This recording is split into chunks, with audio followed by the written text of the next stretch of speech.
Okay, so this week we're going to do something a little different. This week's episode is a special and it's called Cruising the New. Now, a lot of people see the New River from this angle. Yes, from the bridge. But we're going to show you the New River from the boat angle about bringing it up the river and what we have to do to get there. So right behind us is actually the Jungle Queen. She's going to be going through the Andrews Avenue Bridge. Yes. It's where we're at right now. So enjoy the cruise. It's pretty cool. It's going to be Cruising the New with the Motor Yacht Renaissance. And this is the bottom line.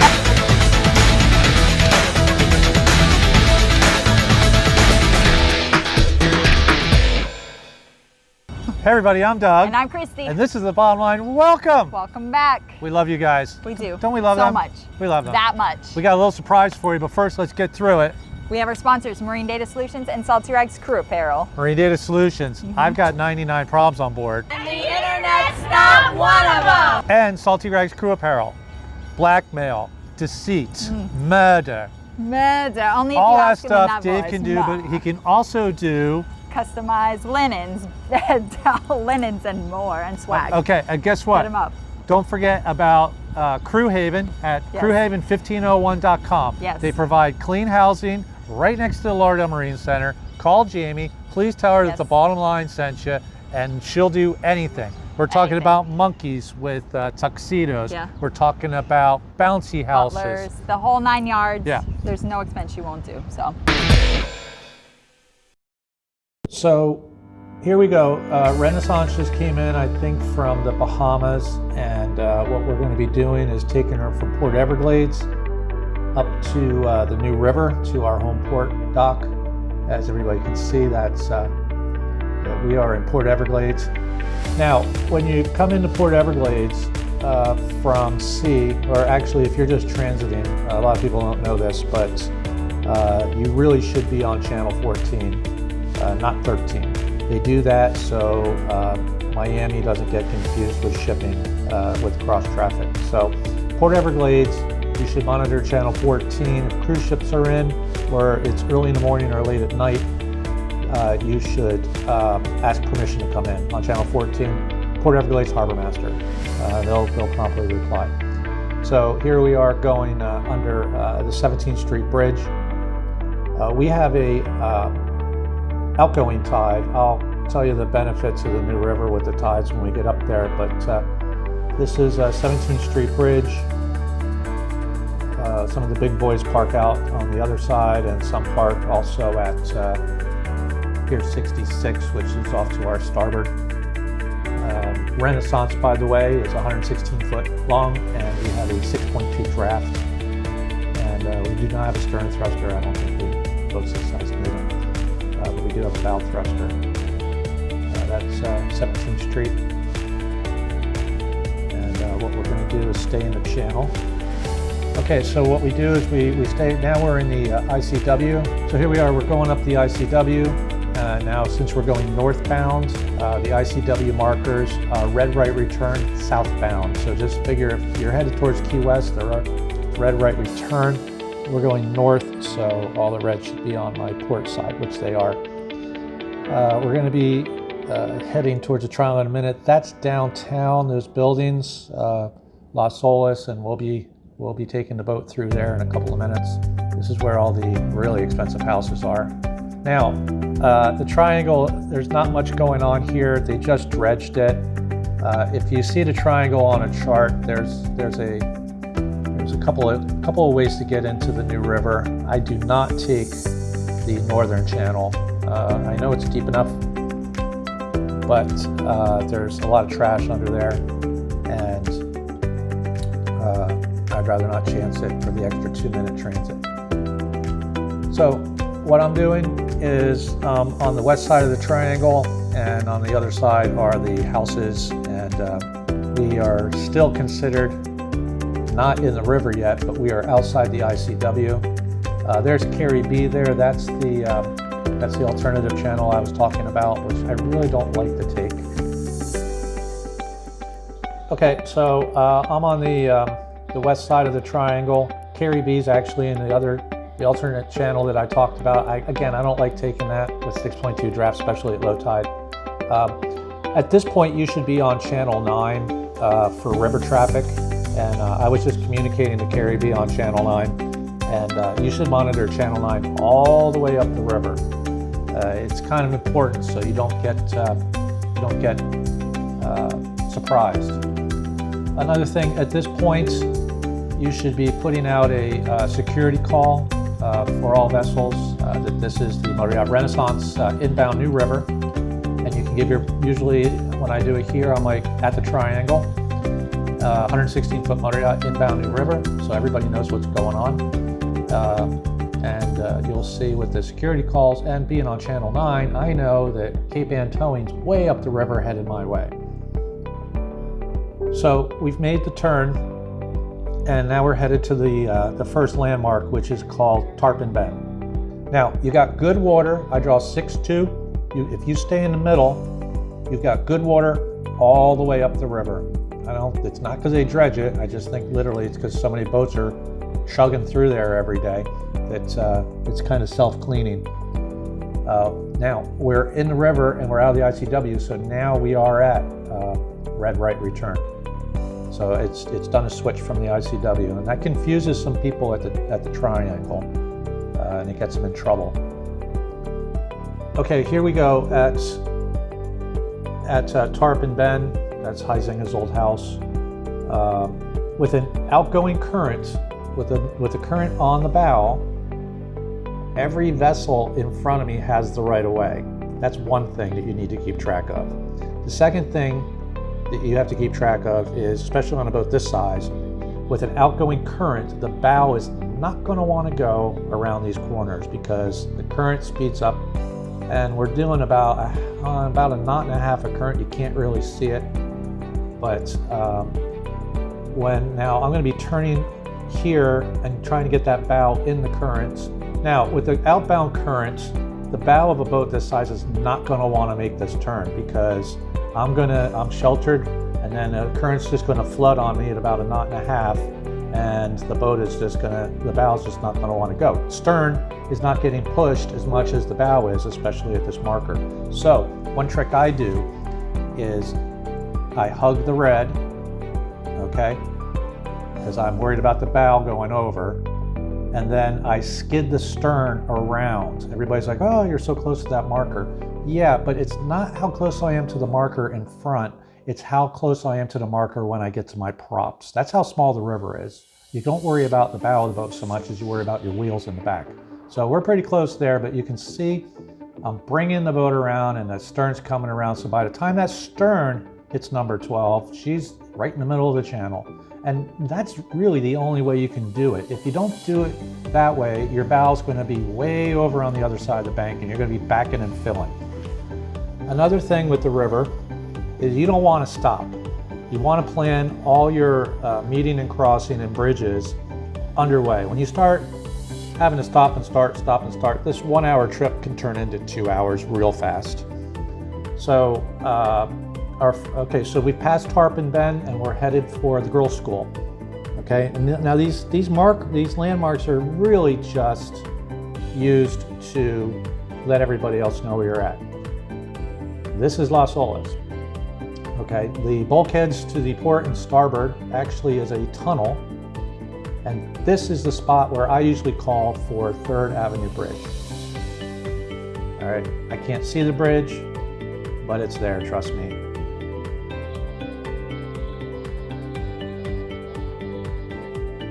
And there I am calling for the bridge because the bridge is going to take some time to open and clear traffic. And again, try not to stop on the river. This is kind of, it makes life a little easier. You maintain steerage, and especially at 3rd Avenue, I don't want to get bunched up when it gets really narrow. So I've slowed my roll a little here to give the bridge time to open. Again, I call the bridge at the tunnel to give them enough time to open. And here we go, we're around the bend already and the bridge is still not open. But as you can see, I'm still putting on a couple of knots. It makes it easier to maneuver.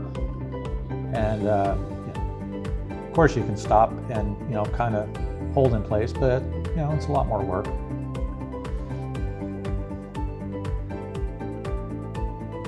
So the bridge after 3rd is Andrews, and it's currently open. Again, with the security calls and everything else, if the bridges know what you're doing, you can kind of coordinate it. So third's opening, Andrews is already opening, so I should, I can slip right on through here. If you don't do this, Andrews could go down and you're going to get stuck between these two bridges. Again, the trick on the new river is just keep moving, not necessarily fast or slow, but just keep moving and getting yourself where you need to go. Now, okay, there's Andrews and it's open.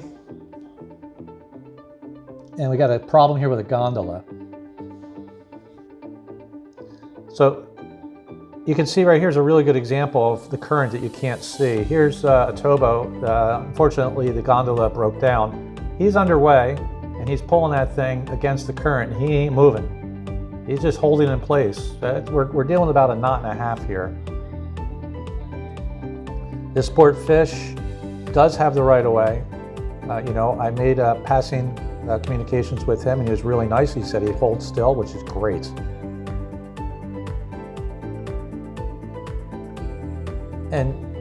And you can hear that I thanked him for holding up. Makes my life easier.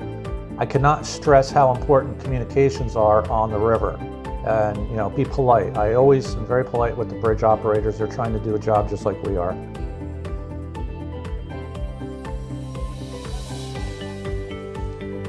So the next bridge is the railroad bridge, the East Coast Railway.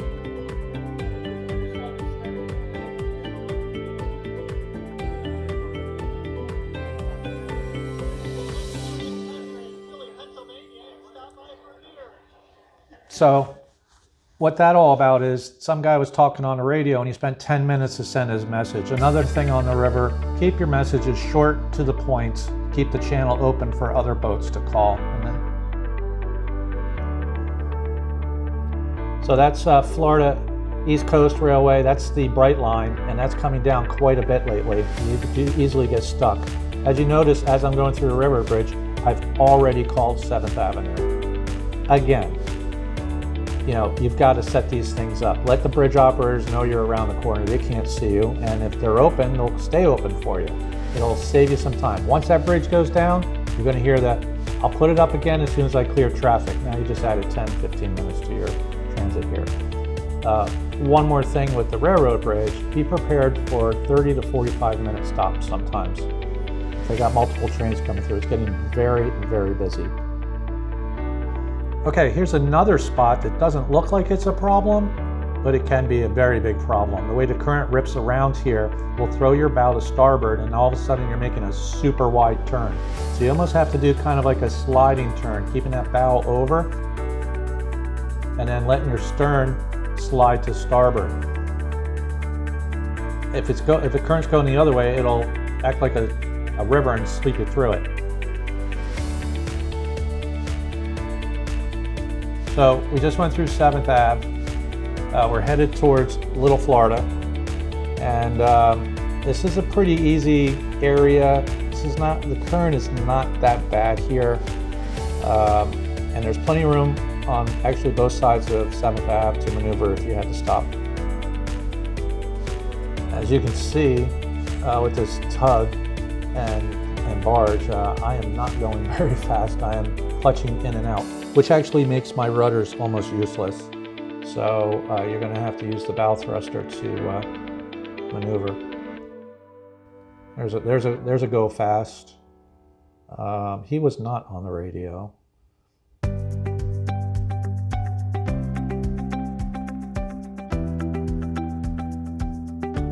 Okay, so what we're doing is we're coming up on the turn for Little Florida. I always make a security call going up to Little Florida because it gets real tight in there. We have a 3-boat convoy. We have a yacht, we have a tug, and then me. So, everybody's well aware of where we're at, but it doesn't hurt. Now, I'm going to tell you something else. All the little boats do not listen to Channel 9, and they really don't care where you're going or how big you are. They will cut in front of you. They will squeeze through. They're obviously not in a big hurry. So the weekends, morning to Saturday is crazy, and Sunday afternoon is crazy. So this is Little Florida. You make a hard left, and then you make a hard right to get around Little Florida. You can see that tug and barge skidding around, and that's basically what every boat's got to do. I always tell everybody, don't worry about where the bow is, if the bow's in the middle of the channel or not. Always worry about where your props are. Try and keep your props in the middle of the channel. Hitting the bottom with the bow is a lot better than grinding up the props on the bottom. You don't have to be absolutely in the middle of the channel, but you don't want to be a couple of feet off these docks and these sea walls, because with me, 6.2 draft, they might only have like 5 feet there, especially at low tide.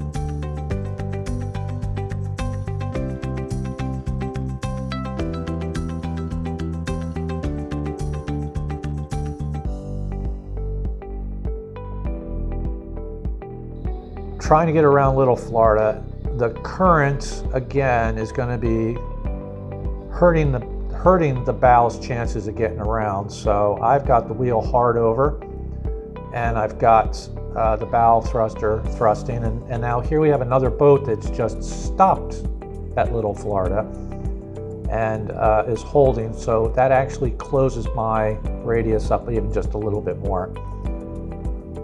There's that boathouse, you know. If I had that house, I'd have a boat in it. You can see my rudder's hard over, starboard. I only got the port engine in. Now I'm going in reverse and bow thruster. I'm doing everything I can to get this boat over. About ready to goose it, to goose the engines a little. That other boat has closed my radius, so I got to really bring her over. Really close here, but look at the stern. Stern's way out there.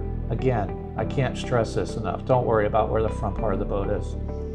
So we've made that transit through Little Florida. If you ever go through there, check out where the pool is, because that's where Lake Okeechobee is. And now we're headed towards the Wiggles. And this is, the Wiggles is not a good place to be having a meeting situation with another big boat. It's tight. There's a reason it's called the Wiggles. You got to wiggle your way through there. And we do have a boat outbound. It was the Cape Ann boat that's been on the radio the whole time. So what we've done is we've set up a meeting situation outside the Wiggles, just at the end of them. And that's why we're all going slow here. We're letting Cape Ann catch up.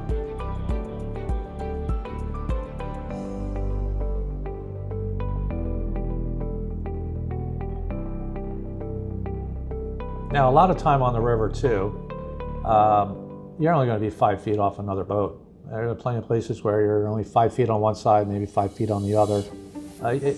The best way I could describe it is when you're on the new river, you're just constantly maneuvering the boat like you're docking.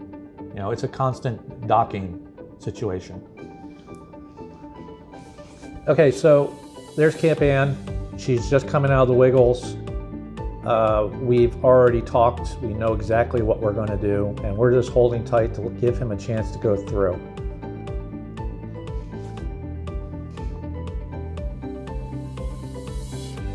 You can also see the other yacht up front getting tugged through.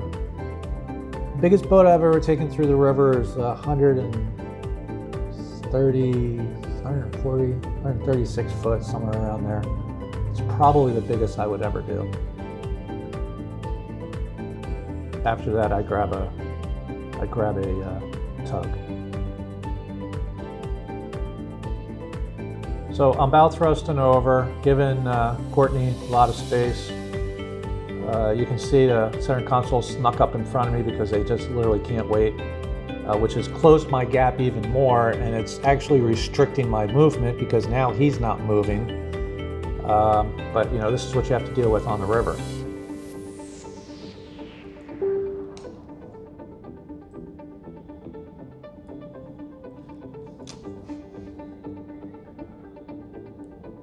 Okay, so Courtney's through the Wiggles. That center console's now in front of me, and he's going to hinder my my movements. But don't get upset. Just let them do their thing. They're much more important than we are. Right now, we're probably about oh, I'd say 20 feet away from each other. But the tug guys, they're pros. They could get that boat 5 feet away from me. I'm not worried about them at all. And now, okay, and now we're in the Wiggles. Now, the Wiggles, as you can see, all of a sudden have a lot of pilings sticking out. A lot of the property owners, boats were getting hit, so a lot of them put pilings out into the river, like this one right here. Nobody likes this. It just makes matters worse. Nothing you can do about it. Generally, what I do going through the Wiggles is right now I'm in just starboard engine, and then when I get to the center here, I'm just going to wiggle on through and just use port engine, because I'm literally going too slow for the rudders to have any major effect. They're going to have a little bit of an effect, but the last thing you want to do is having to start speed the boat up to gain steerage. Slow is cool. I mean, never go any faster than you're willing to hit something. Now I am in port engine, starboard's in neutral, and the boat's coming over nice and slow.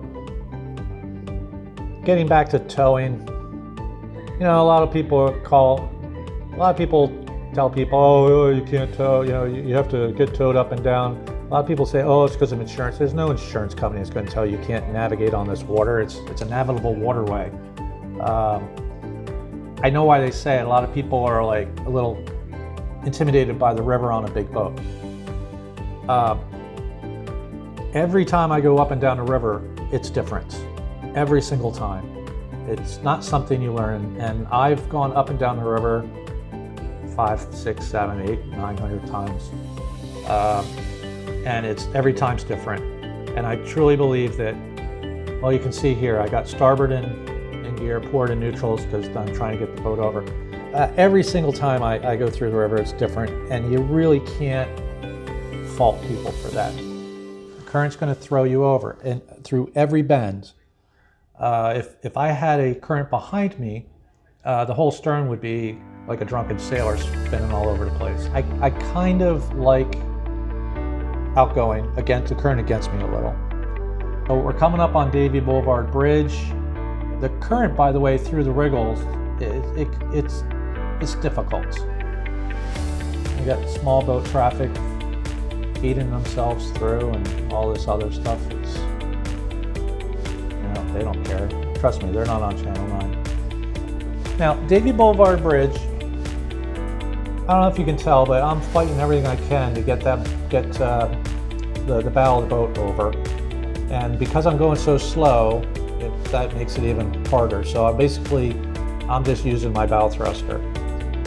The idea is to go through all the bridges parallel. And that means you might be skewed like I am now going to Davie, but I have to get to port. I have to get to the port side of the river here. And all you want to do is set yourself up for the entrance of the bridge. That's it. Don't worry about anything else. You don't need to be lined up 4 boat lengths away. Like right now, it looks like I'm going to hit that. But once this tug gets through and I know that I'm not going to get stuck, I'll line up and we'll go through pretty square. And that's how you want to do every bridge. And the reason for that is current.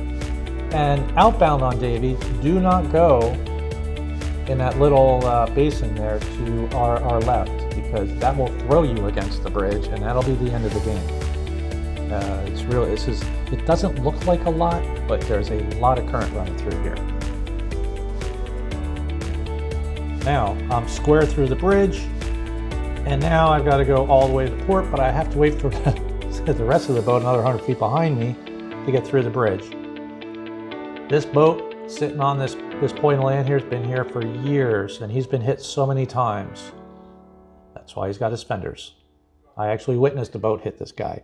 The current ripping through here that you can't see makes it difficult. The new pilings that all the homeowners have put on has made the river smaller. We got this center console insisting on getting through here without holding, and it makes me even go slower. But here we go, we're lined up, and we're gonna unfortunately have to get really close to this sapphire here, because in 100 feet I'm going to be hitting that piling. There isn't 100 feet here for me to do anything, so I've got to hug this guy.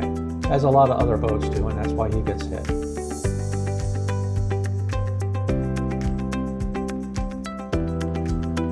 And that's me making sure I don't hit him. Okay, so we're on our way to Lauderdale Marine Center.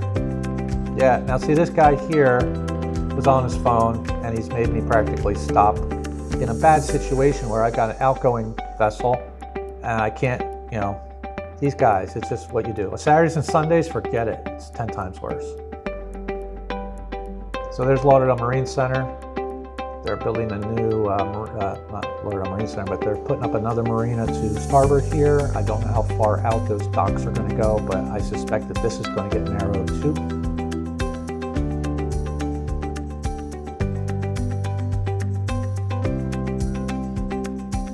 What was that, a Ferretti? I don't know. This is where all the big boys get their stuff done. By the way, we are about 4 miles away from coast. Really good hurricane hole. Lauderdale Marine Center is on our port side, and now we're headed for the 95 bridge and the railroad, the second railroad bridge. And the current up here is now going to be almost non-existent. The high current spots are downtown, the Wiggles, at Tarpon Bend and Little Florida when the current needs to make a wild turn. Right now we're under 95. It's you're going to lose your GPS. Alarms are going to go off. Don't worry about it. They'll click back on as soon as you get on the other side. And this is basically, by the way, this bridge here is basically as far up as the sailboats can go, because that is the first fixed bridge on the new river past Lauderdale Marine Center. So no sailboats are going to be up past here.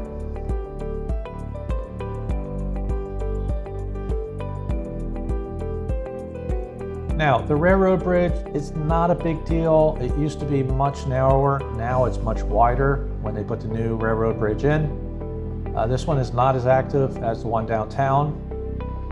It's really not a problem anymore getting around. It's probably one of the easiest bridges to negotiate on the river these days.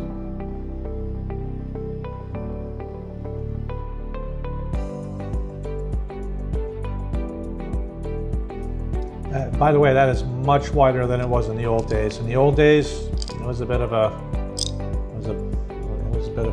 stretch getting through some of the big boats. That's also a new marina. It just cropped up. I'm very happy to see new marinas on the new river. That's my buddy boat over there, the Trinity 160 Joe. So Joe's running that. They actually have fuel here now, by the way. There's a good shot of Joe's boat. And there's a good shot of the railroad bridge, which is also new. Which is about a year or two old, I think. No, a couple years old.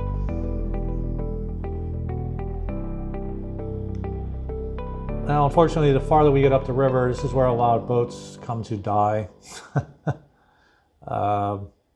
They just sit there forever until I don't know, some guy's holding on to it with big dreams or stuff, but yeah, as farther up we go. There's Dave Hull's marina. That's Marina Mile Yachting Center. They've got a graving dock. Dave's a friend of mine. We go in there. He's awful busy. I couldn't get in last time.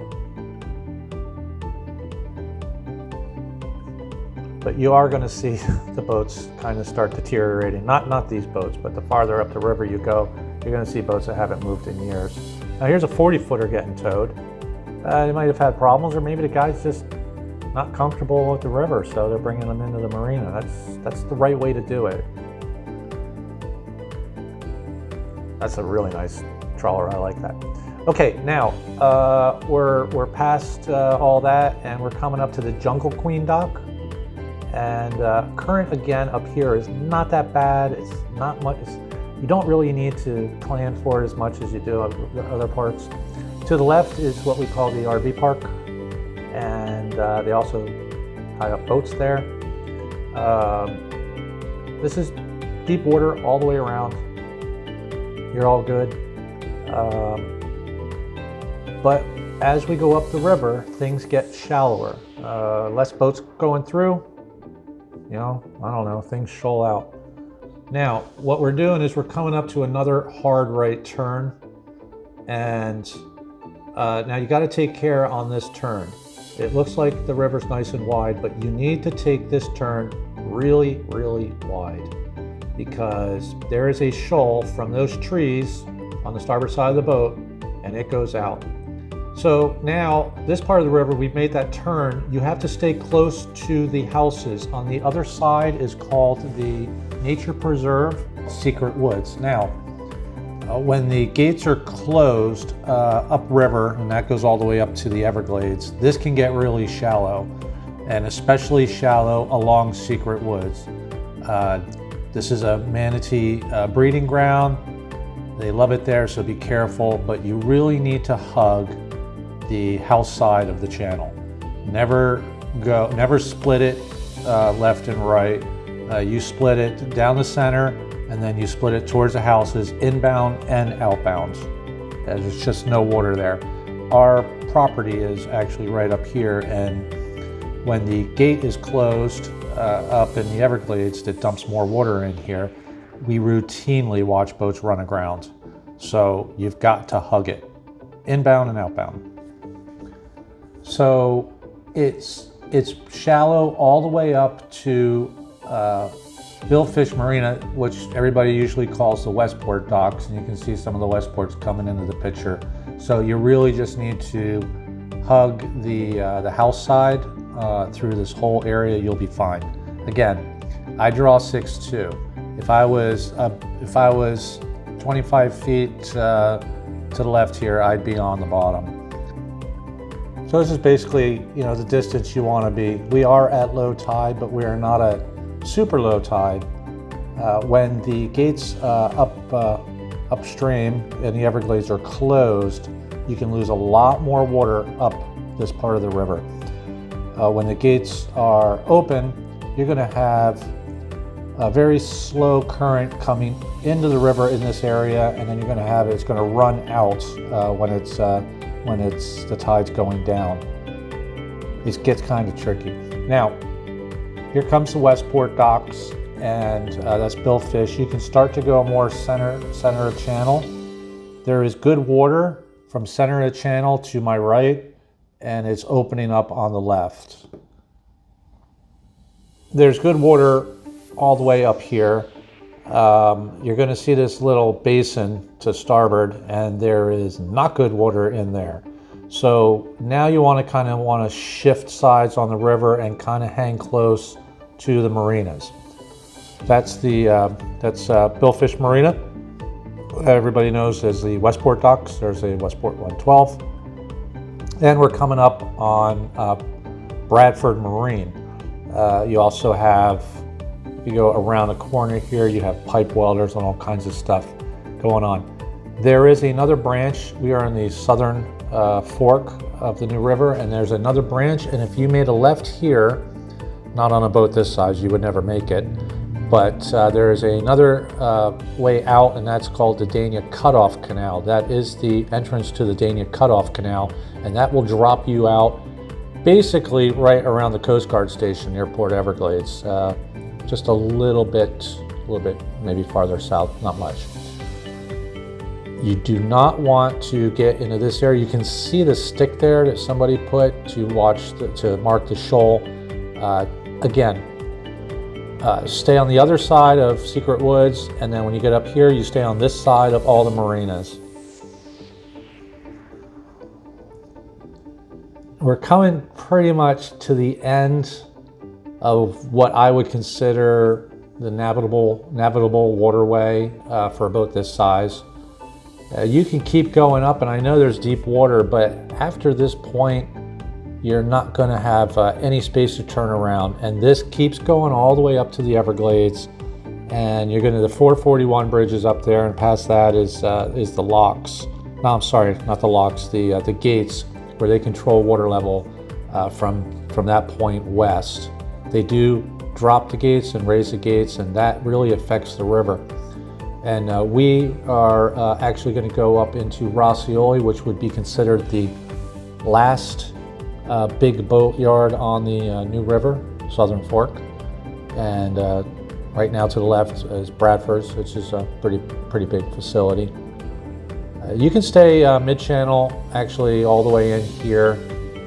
This is all good on the river, and there's the entrance to Bradford. I've never been on the inside that little basin there. I have no idea how deep it is. There's just really no reason to go. And this is where the river really gets tight. And I have seen a 150 footer up there. I have not been up there in a big boat. I go up there in the tender a lot, so I really don't, I have no idea. I've been paying attention to the tides on a 30-foot boat. And then, like I said, the last shipyard up on the New River is Roscioli. Now, being this far west, Roscioli is a hell of a place to hang out for a hurricane, and they will pack this basin that we're going into right now full of boats. And with the sheds on both sides, it actually kind of is a great place to ride a hurricane out. You're not going to feel the wind. You're not going to get any wave action. It's pretty good. So keep that in mind. This is probably the best hurricane hole on the New River, and I've been up it during a hurricane. I can attest to it. You're sitting between these sheds and you don't feel anything. So that's it. I hope you enjoyed the cruising the New River in Fort Lauderdale. And you know, it's a tricky thing to do, but after you get used to it, it's pretty fun.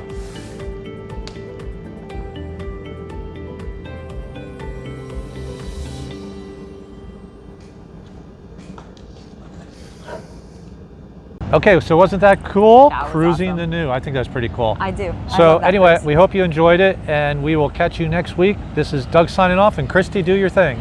Watch out.